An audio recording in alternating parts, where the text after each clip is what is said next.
वसुदेवसुतं देवं कंसचाणूरमर्दनं देवकी परमानंदम कृष्णम वंदे जगद्गुरु। दोस्तों, भाग 1 में हमने बोध वचन का पहला एक जो शब्द है सत्यम वद वो सुना था आपने।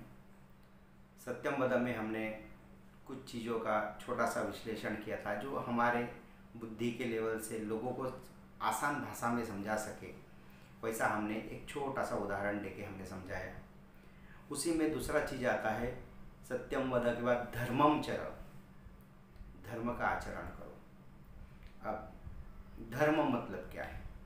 हम धर्म बोला तो सबसे पहला आता है हिंदू आएगा, क्रिश्चियन आएगा। भारत पूरे वर्ल्ड में, पूरे जग में 48 संस्कृतियाँ थी, जिसमें रोम हो गया, इजिप्ट की हो गई।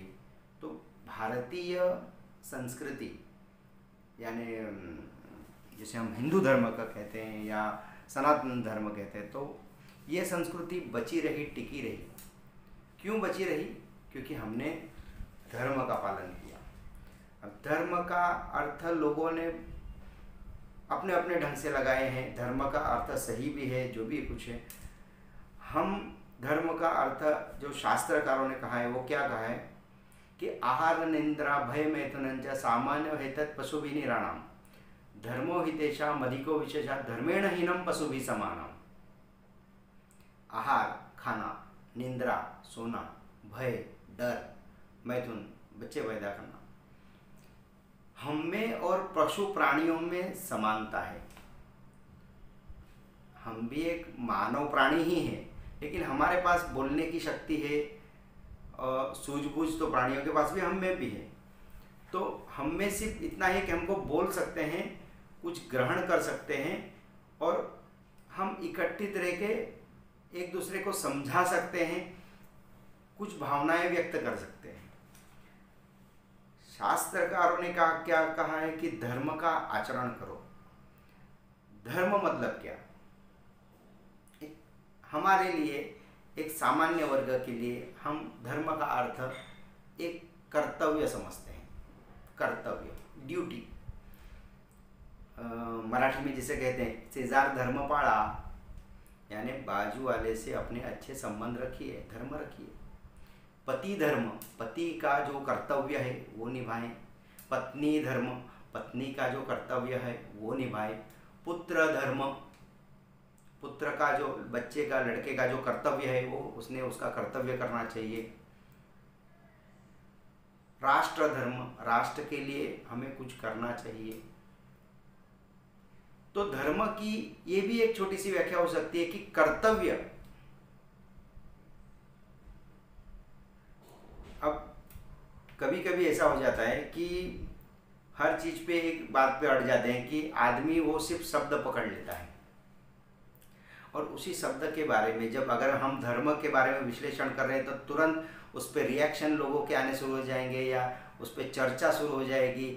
और मराठी में कहावत है शब्दाचा कीस काढणे, या हिंदी में कहावत है कि बाल की खाल निकालना। उसका एक छोटा सा रोमांचक एक छोटा सा मैं उदाहरण देना चाहूँगा। ये स्टोरी रूप में हमें कुछ चीज़ें याद रह जाती है। हमारे शास्त्रकारों ने धर्म के बारे में बहुत सी अच्छी चीज़ें कही है, लेकिन लोग उसको चर्चा के लिए या बहस के लिए यूज़ कर लेते हैं। एक दादी माँ थी, बुढ़िया औरत। वो अपने पोते को कहती है, बेटा ये मैंने कुछ पापड़ सुखाने के लिए रखे हैं, ये डंडी ले, इधर बैठ और देख कहीं कौवा बिवा आए तो थोड़ा उड़ा दे। अब दादी ने कहा कि कौवा बिवा आएगा तो उड़ा देना। अब पोता अपना डंडी हाथ में लेके खड़ा है। आधा एक घंटा हो गया, दादी को लगा पोता भी हिल नहीं रहा है वहाँ से, कुछ नहीं। चलो देख क्या तो पापड़ की स्थिति क्या है। जब दादी घर में से बाहर आई जहाँ सुखाने के लिए पापड़ रखे थे तो कुत्ते का बच्चा उसमें नाच रहा है, पूरा पापड़ का सत्यानाश कर दिया। अब दादी अंदर से चिल्ला रही है, बेटा मैंने तुझे क्या कहा? तो बेटा कहता, दादी तुम्ही ने तो मुझे कहा था कि कुछ कौवा भी आए तो उड़ा देना करके। अरे कौवा उड़ा देना कहा था, इसका मतलब ये नहीं था कि कौवा आएगा तो ही कौवा को हकालना। इस पापड़ का संरक्षण करना है, इसके लिए तुझे डंडी लेके यहाँ बिठाया है। कौवा अब हर बार के हम ये बोलने आ जाए क्या, कुत्ता आए तो हकाल देना, कौवा आए तो हकाल देना, मुर्गी घुस जाए तो हकाल देना, ये हर प्राणी के लिए बोलना अलग जरूरत नहीं है। तुझे इस चीज़ का संरक्षण करना है, इसके लिए हमने तुझे ये कहा है। ये एक रूपकांत है, एक रूपक है छोटा सा। हमारे शास्त्रकारों ने भी बहुत से चीज काव्यमय वांग्मय में से लिखा गया है। अब आदमी वही चीज पकड़ के घिसने बैठ जाएगा तो मराठी में क्या कहा जाता है कि धचा माँ करणे, तो वैसे चीज हो जाता है। तो दादी का कहना था कि उस पापड़ को कुछ भी ना हो वो चीज पे ध्यान दे, लेकिन लड़का सिर्फ वही कौवा लेके बैठ गया था और कुत्ते का बच्चे ने पूरा पापड़ का सत्यानाश कर दिया। शास्त्रकारों ने कुछ चीजें हमें रूपकांत में कही गई है, इसके लिए हमें कभी कभी ऐसा लगता है कि हम जो कर रहे हैं, और या तो किसी ने हमें विश्लेषण पूछा, हम विश्लेषण न दे पाए, इसके लिए हम उस जगह हमारी गाड़ी जाके अटक जाती है। जब सवाल जवाब में आ जाता है आदमी फंस जाता है तो कह नहीं पाता है। शास्त्रकारों का ये कहना है कि कुछ चीज़ें ध्यान से पढ़नी चाहिए, लिखनी चाहिए, पठन करना चाहिए, आत्मचिंतन करना चाहिए। तो ये जो पार्ट 2 मैंने एक जो मैंने वीडियो अभी मैं जारी कर रहा हूँ, जो ये एक चिंतन है भारतीय संस्कृति के लिए, हम एक चिंतन के रूप में ये कर रहे हैं। तो उसमें पहला हो गया सत्यम वद, दूसरा हो गया धर्मम चर, तीसरा है मातृदेवो भव। हमें माँ का सम्मान करना चाहिए। क्यों? क्योंकि जिसने हमें जन्म दिया।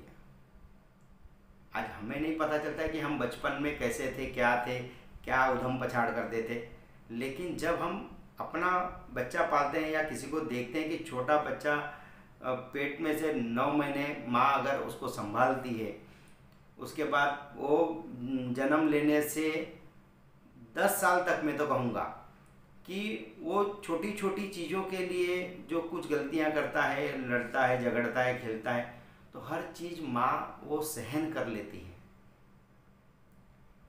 इतना करने के बावजूद अगर हम कृतज्ञ न बने तो ये बहुत बड़ा पाप है, बहुत बड़ा पाप है, और ये पाप हमसे नहीं होना चाहिए। इसके लिए हमारे शास्त्रकारों ने हमें कहा है कि मातृदेवो भव।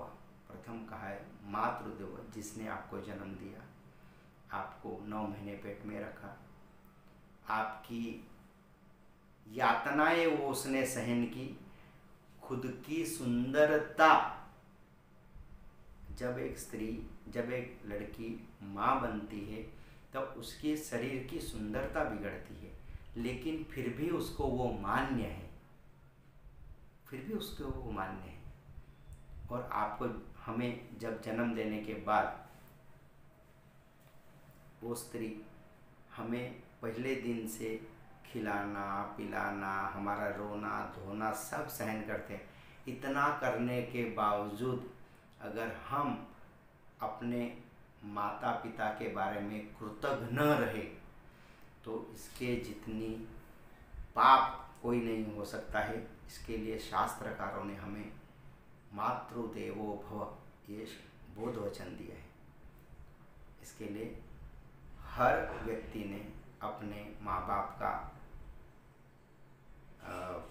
सुनना चाहिए, पालन पोषण करना चाहिए। जब वो वृद्धावस्था में हो तो उसका संगोपन करना चाहिए।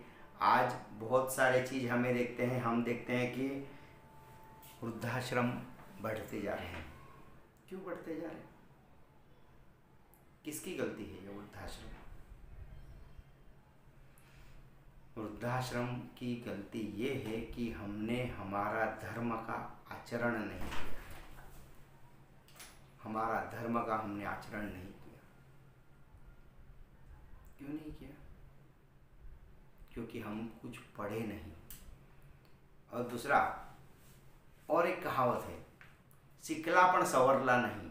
मराठी में कहावत है, शिकलापण सवरला नहीं। हम सिर्फ पढ़े